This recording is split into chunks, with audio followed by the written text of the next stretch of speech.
Mark, I know this is probably the moment you've been waiting for since you took over the program here. How's it feel to lead this program and, you know, for you and the girls to finally get here to the round of 16? It feels really good, and it's again, it's all about them.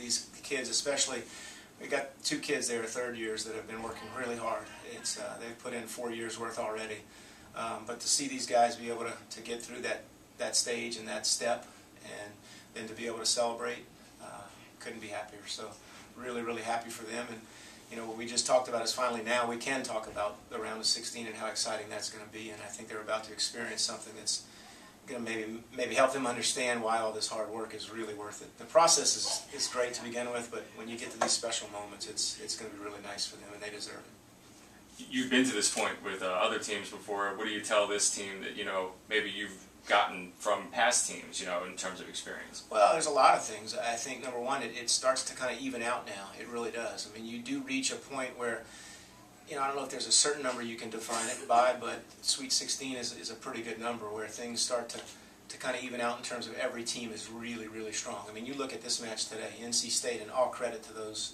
players. That was a tough, tough match. It evens out even more when you get to the 16, so every team has a chance to win.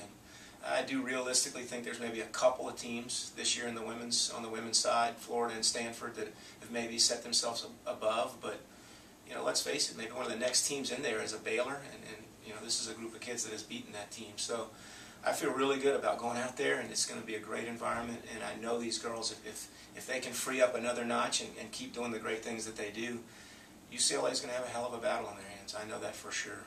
And so, other than that, I want to make sure we do everything we can for them to have the best experience that they can.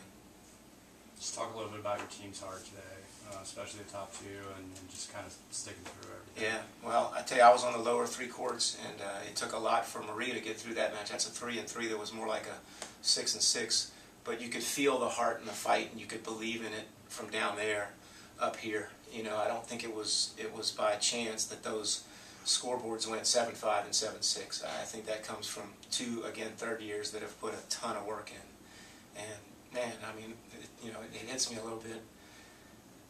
They deserve it, and I think that they'll get those kind of results more often than not because of the work they put in.